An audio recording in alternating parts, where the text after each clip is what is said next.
জগৎবন্ধু সুন্দরের শ্রীধাম শ্রী অঙ্গন।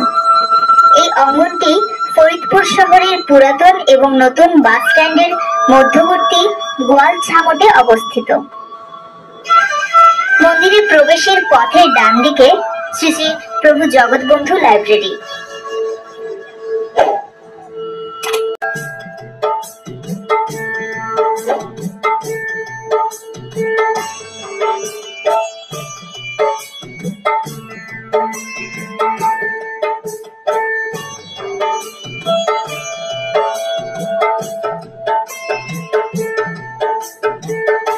লাইব্রেরিতে নিত্য প্রয়োজনীয় পূজার সামগ্রী ও প্রভু জগৎবন্ধু সুন্দরের নানান গ্রন্থ পাওয়া যায়।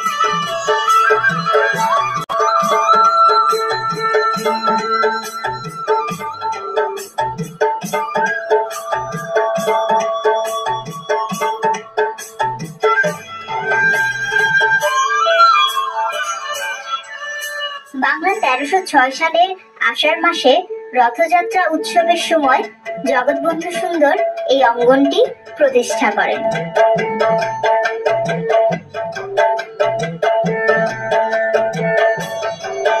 শ্রী রাম সুন্দর এবং শ্রী রামকুমার মোদী শ্রী অঙ্গনের জন্য জমি দান করেন।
আশ্রমটি যিনি প্রতিষ্ঠা করেন সেই জগৎবন্ধু সুন্দর জন্মগ্রহণ করেছিলেন ব্রিটিশ ভারতের মুর্শিদাবাদ জেলার ডাহাপাড়ায় 1871 সালের 28 এপ্রিল। তখন সেখানে তার বাবার কর্মস্থল ছিল।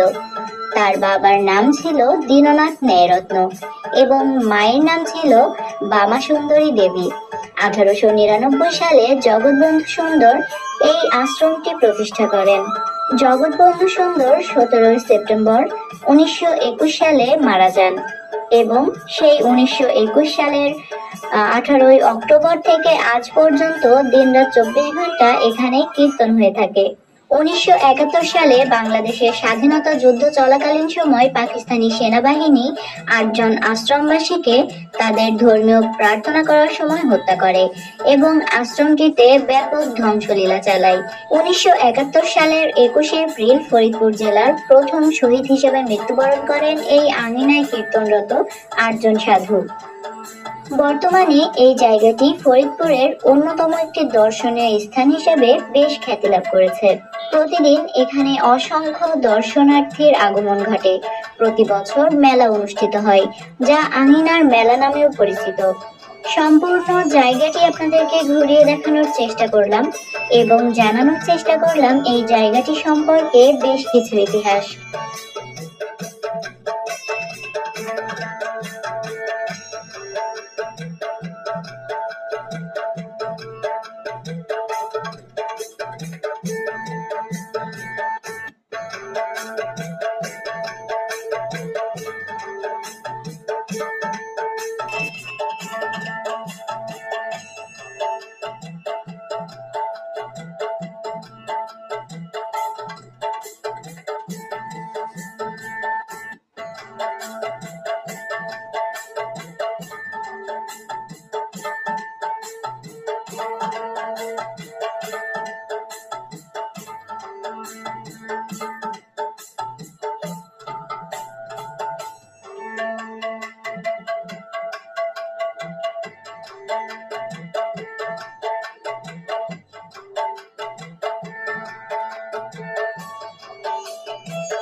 এই ছিল আমাদের আজকের আয়োজন।